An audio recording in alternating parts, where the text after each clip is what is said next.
কুমিল্লায় পদুয়ার বাজার বিশ্ব রোড এলাকায় বাস ও ট্রেনের ধাক্কায় 7 জন নিহত হয়েছেন। সেখানকার সবশেষ পরিস্থিতি জানাতে যুক্ত হচ্ছেন সহকর্মী কাজী এনামুল হক। এনামুল, আহত ও নিহতের সংখ্যা আরো বেড়েছে কিনা জানাবেন।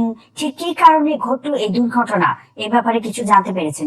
তিনি নিশ্চিতভাবে ঘুমিয়েছিলেন এবং সেখানে ছিলেন না, এবং তার কারণেই কিন্তু সেই ট্রেনটি যে চট্টগ্রাম থেকে ছেড়ে আসে 11টা 45 মিনিটে, সেই ট্রেনটি ছেড়ে যায় ঢাকার উদ্দেশ্যে, এবং বিপরীত দিক থেকে রেল ক্রসিং এ যে মামুনা এক্সপ্রেস সেটি চাঁপাইনবাবগঞ্জে ছেড়ে আসে নোয়াখালীর উদ্দেশ্যে।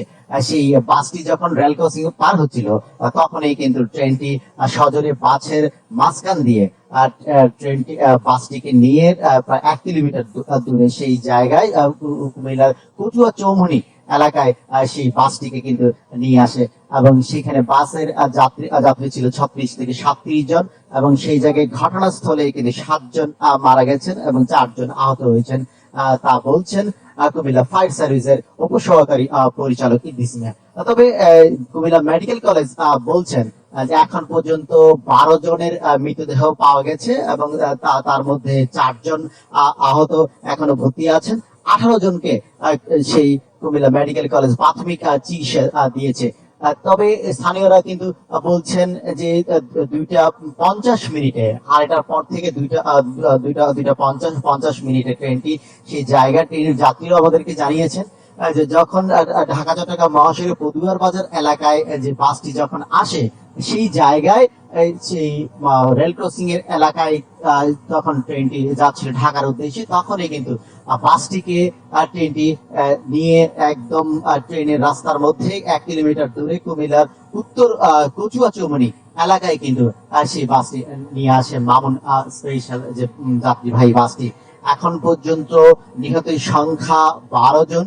কুমিল্লা মেডিকেল কলেজে 4 জন আহত ভর্তি আছেন, এবং তার মধ্যে 18 জনকে প্রাথমিক চিকিৎসা দেওয়া হয়েছে কুমিল্লা মেডিকেল কলেজে। তবে স্থানীয়রা বলছেন যে আরো 4 থেকে 5 জন ইতিমধ্যে ঢাকা মেডিকেল কলেজে নেওয়া হয়েছে। নিহতের মধ্যে 7 জন পুরুষ, 3 জন শিশু রয়েছেন, এবং 2 জন নারী রয়েছেন। তবে এই ঘটনাকে কেন্দ্র করে কুমিল্লা জেলা প্রশাসক মোহাম্মদ রেজা হাসান কিছুক্ষণ আগে ঘটনাস্থল পরিদর্শন করেছেন, এবং তিনি বলেছেন 2টি তদন্ত টিম গঠন করা হয়েছে, একটি জেলা প্রশাসনের পক্ষ থেকে এবং সেই রেলের পক্ষ থেকে একটি তদন্ত কমিটি গঠন করা হয়েছে।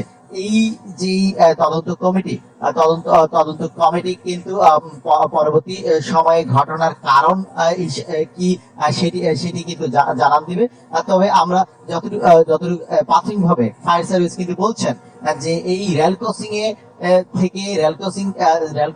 না থাকার কারণে বাসটি যখন ঢাকা চট্টগ্রাম উদ্দেশ্যে নোয়াখালীর উদ্দেশ্যে যাচ্ছিল তখনই কিন্তু এই দুর্ঘটনাটি ঘটে, এবং রেলের যে দায়িত্বে যিনি ছিলেন তিনি কিন্তু সেই জায়গায় ছিলেন না।